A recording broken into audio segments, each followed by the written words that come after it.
those are what they are. Why are they as poor as they are after so long? Why? Nobody knows. They just are. They're not good. Hey, is Druda in the channel? This is one of our subs. Yeah, he's in the channel. I should have just gone to bed. This hand's so good with the second shard. God, I should have just gone to bed. Fine. I'm on the draw, right? Yeah.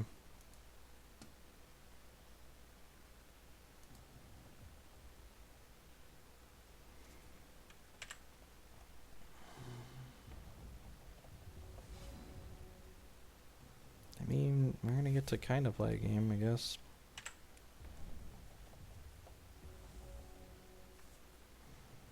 Opponent's playing Sapphire, Ruby, Benvolio, it looks like.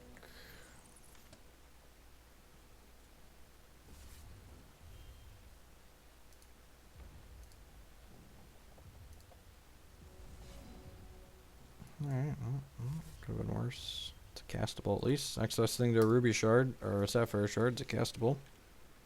The awkward thing about tunneling Hypnoscientist here is it turns off our Dwarf shards while it's tunneled. So like the Dwarf shards just don't give us threshold if we draw them now. Yeah, sure. Is he just playing Benvolio instead of Bombus? Alright.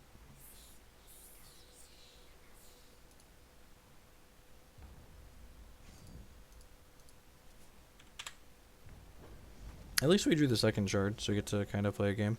Yeah, okay. I'm just gonna hex stuff and things. Kill my guy? Oh yeah, super dead. Me and my guy, both super duper dead. Look at that. God bless you. It's a shame I didn't hit 2 sapphires. Then we could play Azure Fate before this comes down. Maybe there's a world where we get to have this next turn still. That would be sweet. We get to copy it when Hypnoscientist comes out.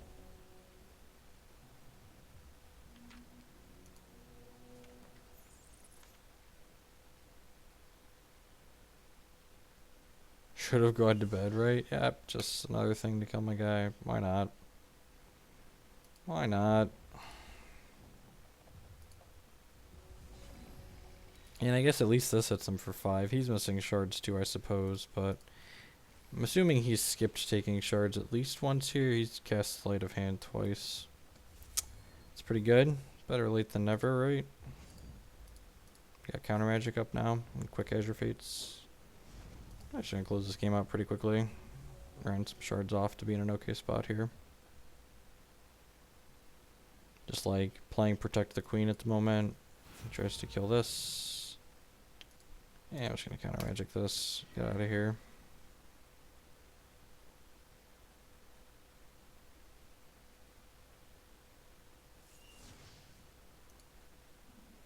Yeah, game's a lot of fun.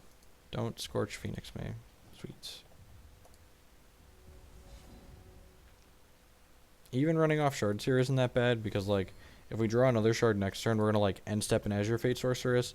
And then if we draw a shard on our turn, we can play a second Azure Fate Sorceress and activate Tetzot. Skarn, sure. Crackling Witch, sure. Alright, could kill our opponent if we draw a shard here. Or Crackling Bolt. Crackling Bolt would actually be the nut because it does 3 extra damage to him.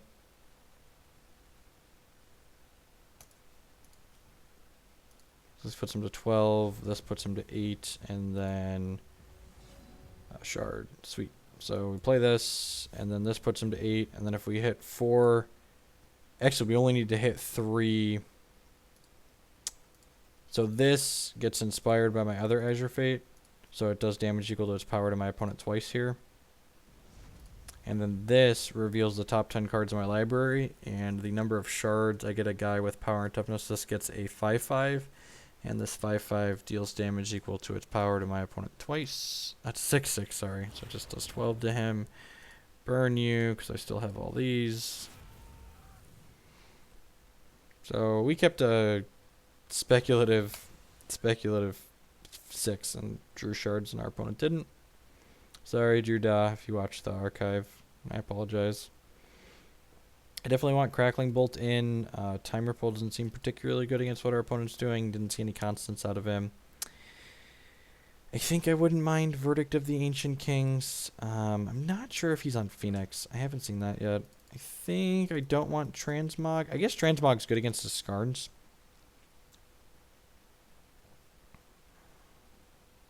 Just like 4 Crackling Bolts and a Transmog is good against Skarns. Yeah, I think I'm just going to go ahead and submit. This is fine. I could see more Transmog or more Burn, maybe. If we see Phoenix, I'll reevaluate and probably bring in a Burn or another Transmog.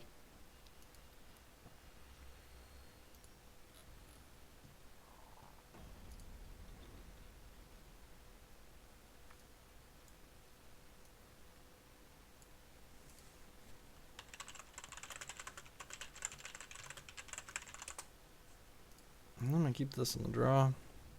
Got Tunneler on 2, Arcane Focus on 1.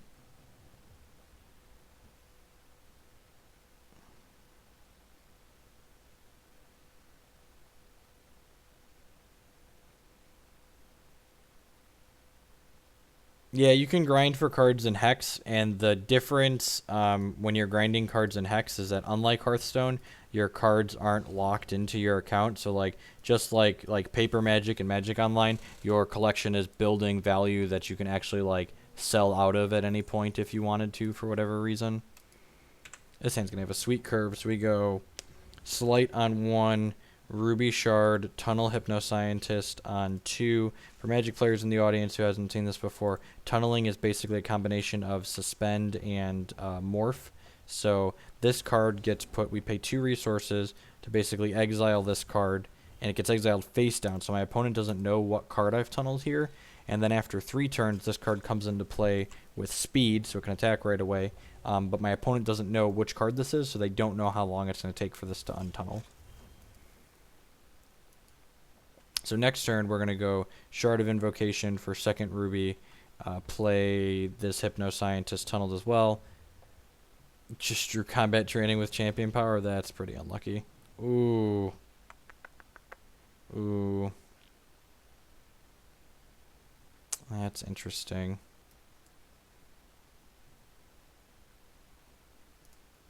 So this is a different tunneler because I said again they won't know which one we tunnel. This one takes 4 to come off. I think I want to be more aggressive here because like these guys come off in 3. This doesn't come off for 4. So yeah, I think I'm going to tunnel this one that comes off sooner here. And then next turn we can go Sapphire Shard, play Visage plus tunnel this Reese. And then like if our opponent manages to deal with Hypnoscientist, Visage, this Reese just comes in a couple turns later and beats him down, hopefully.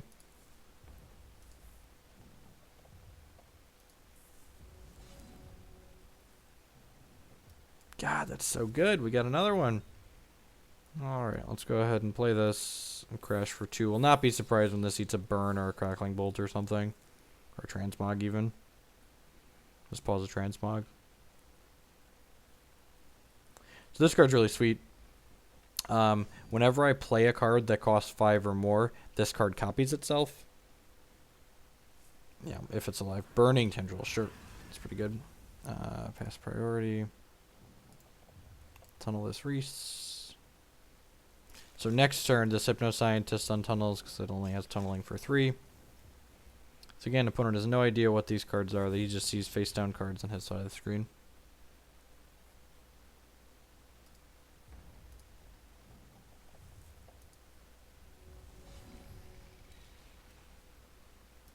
Yeah, honestly, one of the things I think I enjoy the most about Hex is the fact that the slower, like, these slower mid-range decks are really good in this format. Like, the format in general is, like, again, this is just, like, the way the constructed format is currently. This can change as, like, their release sets and stuff, but, like, modern games of Magic are really, really fast.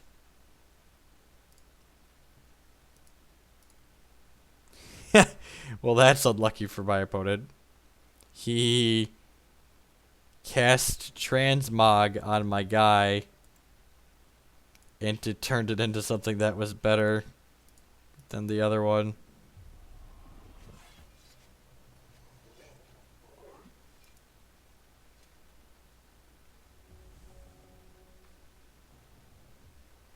That is a deck Ali Andrazi top aided a 1K IQ with on the Sunday after Charlotte. He wrote about it on TCG Player this week, I believe. Sunsoul Phoenix, sure. So opponent should be dead next turn.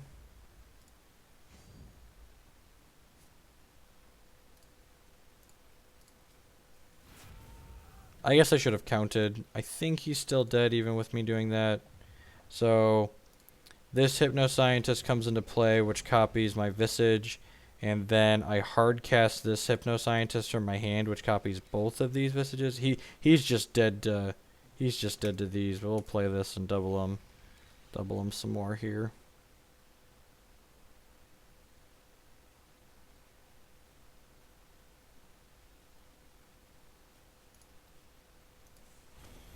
GG's, Drew Dodd.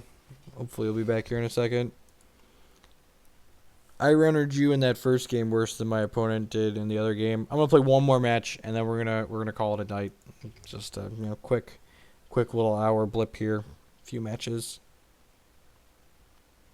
Yeah, I mulliganed to 1 shard 7 in game 1 and then kept a similar 1 shard 6 on the draw.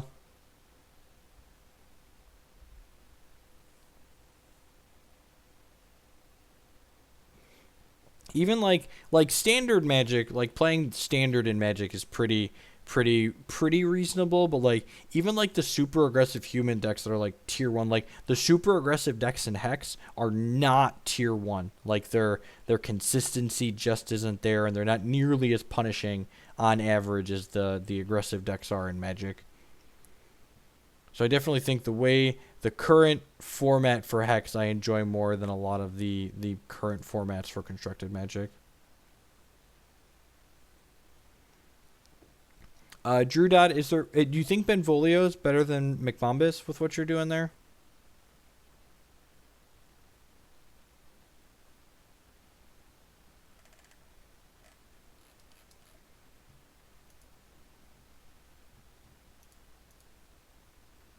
We'll see. Maybe the Gauntlet's just not going to fire. I'm going to give this, let's say, 3.5 minutes. So if it doesn't fire by 10 after, I'm just going to go to bed.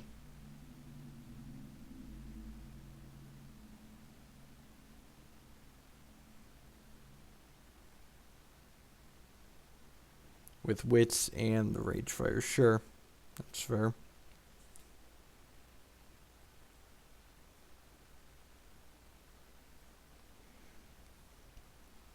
Sure. So, like, this isn't a knock at Hex, but, like, I think part of the reason why the format for Hex feels really open right now is that we don't have a million people throwing, a million noodles against a million walls.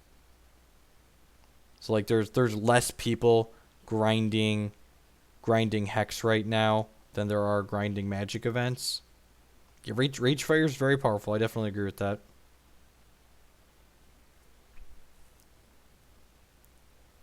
Druda, have you seen the Thunderfield Seer, Thunderfield Elder configuration of McBombus? It seems similar to what you're doing. My wife's been playing it and seems pretty reasonable. That being said, I have an unnatural love for Visage of the Masquerade, so I'm just like jamming this card into everything that I've been playing.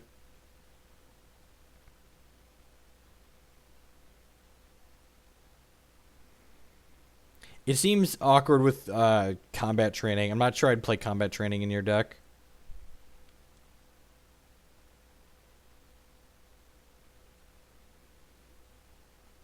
I also don't think Skarn's particularly good right now. I think there's a lot of transmogs running around, so Skarn seems like a liability.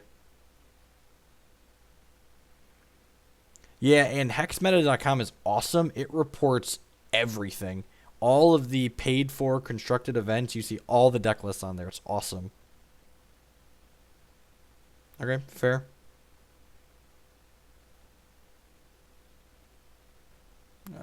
70 seconds. I'm going to call it a night. Come on, I believe. I'm a liar. I'm going to wait longer than that. I would like to play one more match. Get some people hanging out. In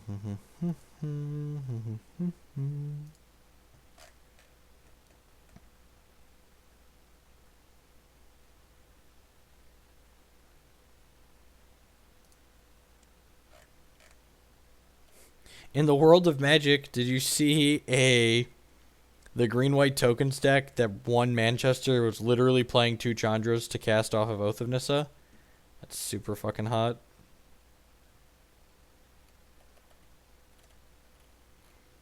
Nah, you don't need to queue into us, Jake. It's okay.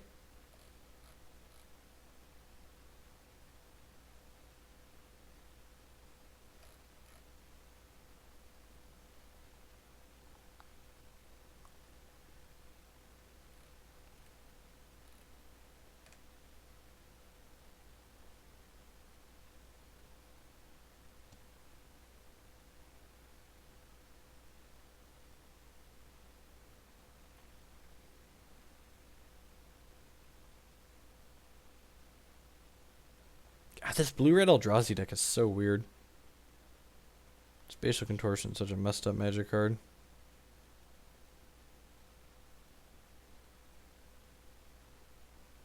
Hex is so tempting. Yep.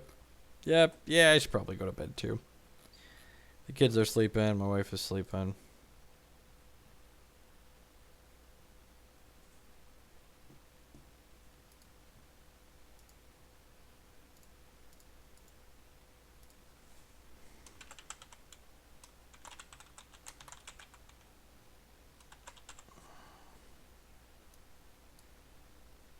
What day is today? Today's the 30th? All day? I guess technically it was the 29th when I recorded that Rabbit Rock match.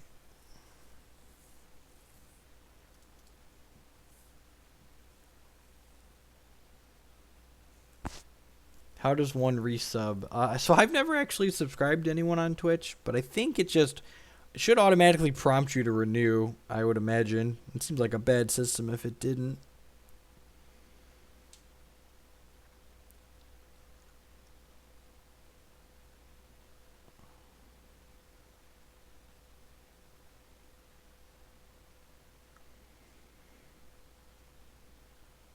I think you set it up so it's automatic or not. I'd have to imagine that that's one of the way that works. I could be wrong though. Haven't.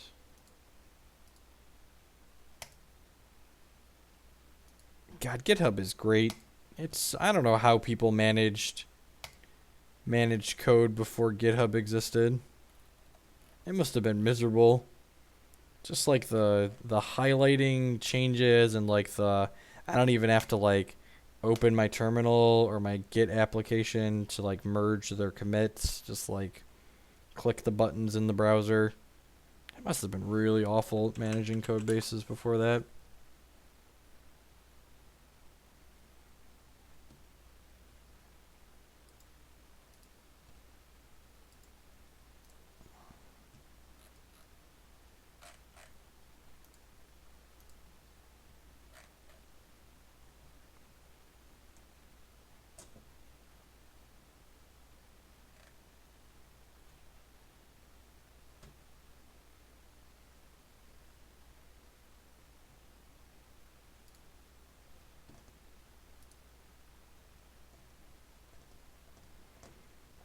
I've played Eternal. I'm in the Eternal closed beta as well. Unfortunately, we can't stream it. The most I want to say is it's an interesting middle ground between Hearthstone and Hex, or Hearthstone and Magic, depending on how you want to look at it. And it also runs fine on Linux via Wine, so it's got that point in my book.